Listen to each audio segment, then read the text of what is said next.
Hello, my friends. It is so good to be back on the Morning Mindset to get our minds aligned with the truth of God. My name is Kerry Green. If you're new to the Morning Mindset, welcome. I'm so glad you're here.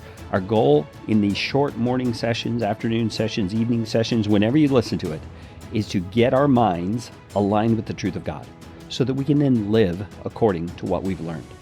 I would love it if you would reach out to me, whether you're a new listener or a long-time listener. I'd love to hear from you.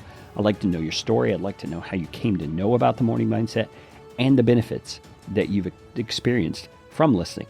You can reach out to me, Kerry, C-A-R-E-Y, at kerrygreen, just like the color.com.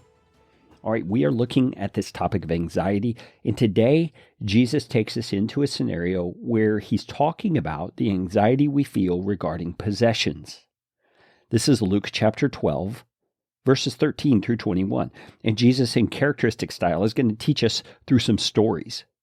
Now, let me say something here about possessions. When we experience anxiety about possessions, it's usually about the loss of them or whether or not we're going to be able to get them. And the possessions could be everything from money to houses to an inheritance to all kinds of stuff. And Jesus uses stories here that are going to lead us down that path of seeing the different contexts in which this kind of anxiety can exist. So Luke 12, 13 through 21, he says, "Someone in the crowd said to him, 'Teacher, tell my brother to divide the inheritance with me.' But he said to him, 'Man, who made me a judge or arbiter over you?'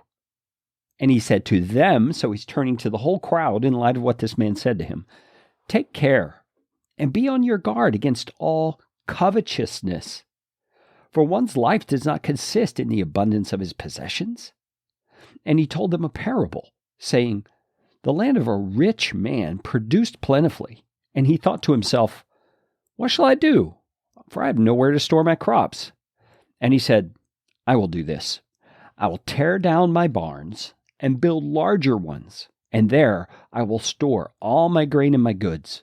And I will say to my soul, Soul, you have ample goods laid up for many years.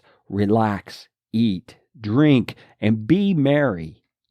But God said to him, 'Fool, this night your soul is required of you, and the things you have prepared, whose will they be?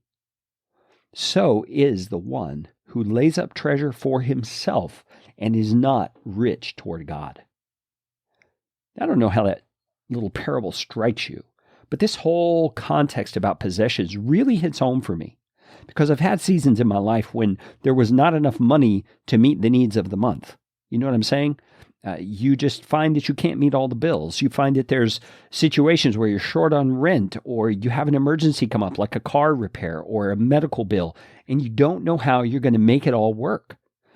And anxiety can rise up in those situations because we don't have enough money, and money is one of these possessions.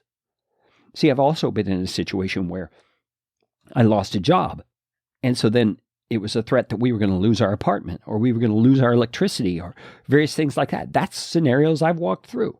And so I understand these possessions and the hold they can have on us and our compulsion to do things to amass more and more and more and more for ourselves. And you see, I don't think Jesus is teaching us that it's unwise or wrong to be wise with your finances and to set aside savings or to set aside retirement funds or things like that. I don't think he's saying that's wrong. He's talking about the attitude. Is your attitude one where you're putting your security in your possessions? See what he says right there at the end of verse 15. He says, one's life does not consist in the abundance of his possessions. So if we are feeling that we are more successful or more valuable because we've achieved something that enables us to have more possessions, we are on the wrong track. And if we are laying up treasures for ourselves but are not rich toward God in faith and in good deeds and in love toward other people and in faithfully spreading the message of his kingdom, then friends, we are like that rich man. We're foolish. We are putting our trust in something that is not trustworthy. And our anxiety, I believe, is a red flag. It's a symbol that that's taking place. Jesus shows us how to analyze our anxiety and to understand it for what it is.